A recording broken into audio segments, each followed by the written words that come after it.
Today, my wife and I are visiting Colonial Williamsburg, an amazing living history museum in Virginia that tells the early part of America's enduring story.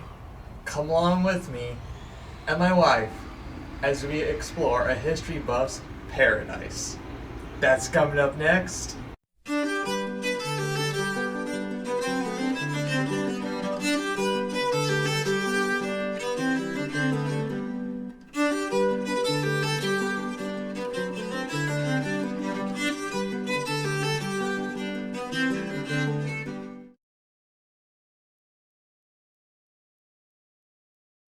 So what was men's roles? Was that kind of more of a physical labor mostly?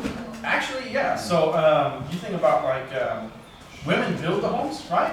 So like our long houses and these huge structures, we're the ones who go out and get the stuff that they need to do that, right? So they cook the food. Well, if they want to spice the soup up a little bit, right? They want some deer or something like that. We'll go out there and get that, right? Think about this in. I like bees. So like every woman is a queen bee, and all the men are workers, right? And so that's kind of, in a sense, how that functions, right? So you're either your mother or your wife is the head of your household, and then you're simply doing what she needs to function within that realm, right? So.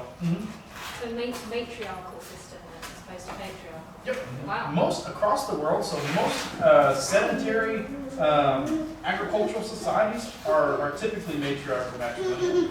Societies that rely heavily on military or compete with other nations for resources tend to be more patriarchal or patrilineal. Oh.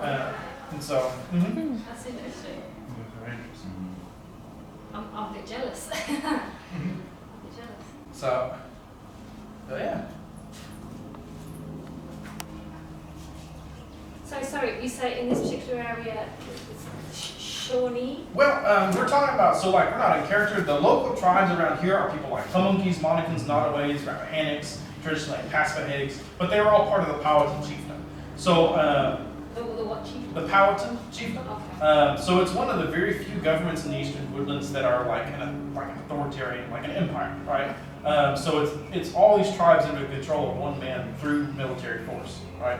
And that's more common along like the coast. So from there's I think two up in the coast, like in Canada. There's the Nanticoke, and then there's the Pamunkey, and the Powhatan chiefdom here. And basically the way that their government functions is that it's still a matriarchal system of family, but government positions are inherited through family, which is unique, right? So like Powhatan, Juan Seneca, he inherited his position from his mother, and in about 6 different tribes that she had conquered. And then he conquered all the rest of these tribes in this local area by going to them and saying like, you now pay tribute to me, you answer to me, you give me men when I want them, and all the things that, resources from your territory. And if you refuse, I'll kill all your fighting men and absorb the rest of your population into what I've already got. And so when England arrives, that's who they're dealing with. And so in 1647, they signed the first iteration of the Treaty of Middle Plantation because their population is so diminished from disease, warfare, and natural resources and things like that being used up that they can no longer really sustain themselves. And so much like Ireland and Scotland, they bind themselves to England and are set on land grants and are part of English society now, right? So they dress almost wholly in European fashion. They buy and sell things and notes, right? Just like everybody other poor Virginia farmer. Other tribes like Shawnees, right, who come from 500 and some miles west of here, or Cherokees, or Creeks, or Choctaws, or Uchis, or Wyandots, or Six Nations, right? England does not, they're not trying to conquer those tribes. They're not trying to do anything like that. They're doing business with these nations as like social and political equals. Mainly because they're of a similar scale, right? So like the local tribes, they can kind of steamroll over them right now because their military is so diminished, their population and land is so diminished that England they can't raise a hand to England, right? The Shawnee, the Cherokee, the Wyandotte, Six Nations, and things like that definitely can, right? And that's why England plays so nice with those folks, right? So think about here in this time period, look at like all the things that we're wearing. wool cloth, silk ribbon, glass beads, silver, pottery, all of these things that are coming from across the world through English ports. In return, we provide the English with about a third of their overall economy in the trade of skins and furs and access to natural resources, and about a quarter of the fighting force of the American Revolution. And so, like, economically and militarily, we're playing on that world stage in this time period. Wow. So that's why, like, the relationship is so vastly different, is because we have vastly different things to bring to the table, right? Yeah. So, So you said the Native Americans served in the American Revolution? Some, like the local tribes, are enlisting in the Continental Alliance, right? Like entirely on the American side. That's because they're inundated in the surrounding area by Americans, right? But other tribes like Cherokees, Shawnees, Wyandots, Six Nations, Creeks, etc., are all joining into the fight for their own particular wants and reasons. So either being goaded over to one side or the other, through different promises and things like that, or kind of seeing benefit or opportunity where things might be. So, like, these American folks are encroaching in our territory and constantly coming in where they're not supposed to be, right? So we'll ally with them to get them to acquiesce to what we want in exchange for a better deal, right? Or the English have maintained this relationship with us for the last 200 years in trade, military alliances, and secure border and things like that. Let's fight with them to keep that up. Or some folks are saying, this is not our business, right? So, like, one Indian agent put it, he said, this is a quarrel between the English father and his disobedient children. Right? So whoever wins, whoever comes out of this, that's who we're going to do our business with. But it's all about, what are we getting out of it, right? So Shawnee people are already a free republic, so it doesn't really mean much to us if the Americans win or lose. The English, they try and protect our borders and things like that. They bring trade and good relations through business and such. So that's a benefit, but it all just depends on what you're looking to get out of it. So some communities think that their best bet lies with the Americans. Some communities think the best bet lies with the English.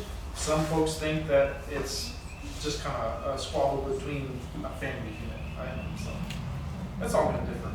Do you know, in any research you've done, if the Native Americans who were in with the British Red Coast or the Continental Army, were they treated inferior to the Americans and British in those armies, or were they treated as equals, or is there any records on that? There's like one similar kind of example you can take a look at is the Rhode Island Regiment, which is comprised of Delaware folks and black folks, but it's like wholly a unit of people of color in agency. Now, I do know that there are also some of the local tribes around here, like Monkey men, they're also enlisted in the public militia, also fighting alongside other soldiers. So I guess it would vary between state as to how their forces are integrated or comprised. That's much I can tell you about that, of course, what those units look. I do know that, like, after the war is over, some of the local tribes, like the widows, right? So the widows of the people who fought in the war are fighting. They have to fight in court for the pensions that are owed to them. So that's one thing. I'm not sure how that shakes out for non-tribal folks who fought in the war, like how quick or how well those pensions are paid out. But I do know that the local widows, there was a big sort of plus that they weren't going to pay those pensions to the widows. But they actually, once they received those pensions, they pulled it all together and built the First Baptist Church, the Monkey Reservation there. And so, Cool. Well, that's way more than I knew about Indian or Native American involvement in the Revolutionary War, so thank you very much. yeah. Well, that's a wrap for this Colonial Williamsburg video. I hope you really enjoyed it, getting to see another part of this amazing living history museum. If you like this sort of stuff, check out my other videos. Check out colonialwilliamsburg.org to plan your own visit here, because it's so much cooler in real life than it is on film. Till next time, this is History Buff, TN Photobug signing out, and I'm having a blast with the past.